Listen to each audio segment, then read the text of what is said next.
네, 특검이 최순실 씨의 딸 정유라를 붙잡기 위해서 결국 인터폴 카드까지 꺼내 들었습니다. 특검은 정 씨를 국내로 소환하기 위해서 인터폴에 적색 수배를 요청할 방침이라고 밝혔는데요. 자, 인터폴 적색 수배란 무엇일까요? 함께 보시죠. 체포영장이 발부된 범죄 피의자에게 내리는 국제 수배를 의미합니다. 이 적색 수배가 내려지면 인터폴에 가입된 세계 190여 개 나라 사법당국에 피의자, 그러니까 정 씨에 대한 정보가 공유됩니다. 따라서 정 씨가 만약에 비행기나 배를 타고 이동하려고 할 경우 공항이나 항만 검색대에서 즉각 체포돼서 국내로 압송되는데요. 현재 정 씨의 변호인조차도 정 씨가 먼저 연락을 해야 통화가 가능해진 것으로 알려진 상태입니다. 이런 가운데 과연 이 같은 조치가 정 씨의 소환을 앞당길 수 있을까요? 전문가들과 함께 자세히 이야기 나눠보겠습니다. 예, 지금 박상현 앵커가 말씀을 드렸는데요, 김 박사님. 네. 현지 네. 수사하실 때 이렇게 뭐 적색 수배 이런 거 내려보신 적 해봤습니다. 있어요? 해봤어요? 신청해봤습니다. 예. 이게 이제 그 뭐 인터폴 이제 풀어서 얘기하면 국제 형사 경찰 기구예요. 예. 본부가 프랑스 니옹에 있는데요. 예. 이게 아마 1956년도에 결성이 돼가지고 회원국이 한 190여 개국 정도 될 겁니다. 근데 이제 이 적색 수배라고 그러면 이제 뭐 이른바 이제 어떻게 보면 유럽 쪽에서는 테러범 같은 경우예요. 근데 이제 우리 거기에 정해져 있는 건 어떻게 되어 있냐면 살인, 강도, 강간사범. 조이팔 같은 경우에도 예를 들면 가능합니다. 그거는 왜 가능하죠. 그러냐면 예. 50억 이상의 경제사범이기 때문에 가능하고요. 그다음에 이제 조직폭력배로 따진다면 중간보스, 예. 행동대장급 이상이 도주했을 때. 예. 그리 이제 그 정도인데 지금 정유라는 거기에 포함은 안 돼요. 예. 근데 네 번째 항목이 있어요. 수사관서에서 특별히 그 요청받은 게 중요사범인데요.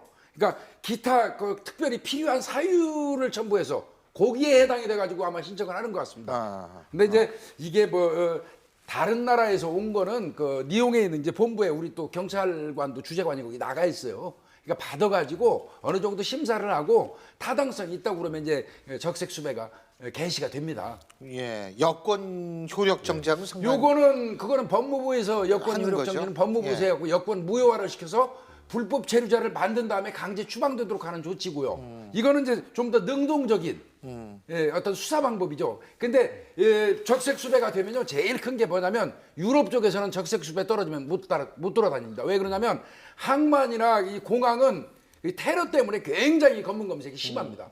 그렇기 때문에 만약에 적색 수배만 떨어진다면 정유라는 아마 자동차 이외에는 운신의 폭이 없을 거예요. 근데 이렇게 적색 수배를 그러니까 요청을 하게 된 배경은 결국 최순실 때문 아니에요? 그렇죠. 아니 오늘 구치소 청문회에서. 서울구치소에서 최순실을 수감동에서 직접 만났을 때 예. 다른 얘기는 뭐 김기춘, 우병우도 모른다, 뭐 미르재단, K스포츠재단 나는 전혀 예. 관계없다 얘기를 했지만 딱 하나 흔들렸던 게 정유라 얘기입니다. 그러니까 딸 얘기를 하니까 그제서야 이제 눈물을 많이 흘리더라고 아까 장제원 의원이 직접 얘기를 하는 걸 제가 봤는데, 그러니까 지금 항상 얘기하는 얘기지만 이 최순실의 범죄와 관련해서 정유라는 아킬레스건입니다. 그러니까 가장 아픈 거예요, 최순실 입장에서는. 예. 지금 나머지는 뭐 누가 뭐라 그래도 나는 그냥 안 했다고 그냥 말 그대로 다 부인하는데 정유라 관련된 부분에서 심경이 많이 흔들린단 말이에요. 그래서 수사 초기부터 정유라를 빨리 데려와야 된다는 얘기 나왔으나 그 당시에는 사실 혐의가 확정되지 않아서 분명 국민적으로 지탄을 많이 받았지만 얼마 전에 교육부 발표를 통해서 이거는 학사 일정, 학사 업무를 방해했다는 부분이 확인됐으니까 이제 혐의가 확정이 됐잖아요. 혐의가 확정이 됐으니까 이제부터 범죄인도 요청도 하고 여권도 모여하고 거기다 이제 적색 수배령까지 계속 나가는 거, 특검 입장에서도 최순실에게는 정유라의 존재가 가장 큰 아킬레스건이라는 판단하에 다각적인 압박을 하는 것 같고요. 그래서 지금으로 봐서는 이경재 변호사 말대로 예. 뭐 이제 더 이상 갈 데도 없는 상황이 되면 한국으로 들어올 가능성이 꽤 높다 이렇게 보고 있습니다. 정유라 올까요?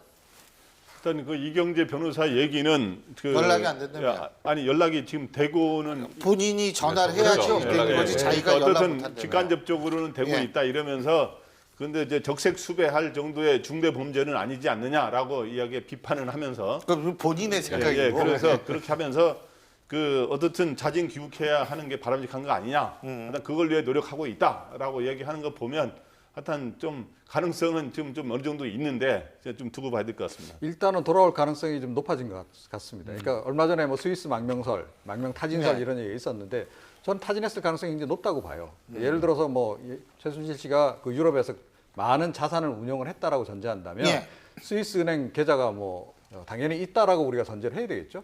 그러면 스위스에서 이제 그런 것을 이제 연고를 해서 이제 망명 타진을 했을 수는 있으나 스위스 정부조차도 이게 지금 독일 검찰이 추적을 하고 있는 상황에서 그리고 이거 사실 파렴치랑 비슷한 건데 이거 그렇죠. 누가 망명을 받아줍니까? 그렇죠. 받아들이기가 좀 힘들었을 것이다. 이제 그런 상황들 때문에 지금 어디에도 지금 갈 수가 없는 그런 그 국면이 됐고, 그래서 지금 이제 변호인단에서도 지금 포장을 좀 달리하면서 말을 좀 바꿔가면서 네. 우리가 지금 권유를 해서 국내로 결국 예. 들어올 거다라는 식으로 지금 결론이 나고 있는 게 아닌가 제가 생각합니다. 아는 지인한테 오늘 전화를 좀 받았는데 독일 쪽에 가 있어요. 예.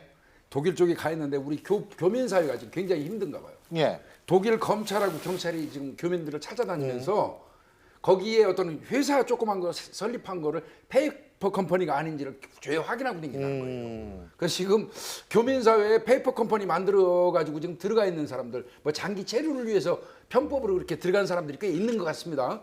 그분들은 지금 좌불안석이라고 그래요. 그 지금 김 박사님 그 말씀하시니까 제가 독일에 갔을 때가 87년이거든요. 근데 전두환 정권 때였었는데 전두환 정권 때는요 우리나라에서 왔다 그러면 원하면은 다 망명 신청을 받아줬어요. 전두환 정권 때기 때문에. 근데 지금은 이제 그렇지가 않으니까 페이퍼 컴퍼니를 만든다. 알겠습니다. 자.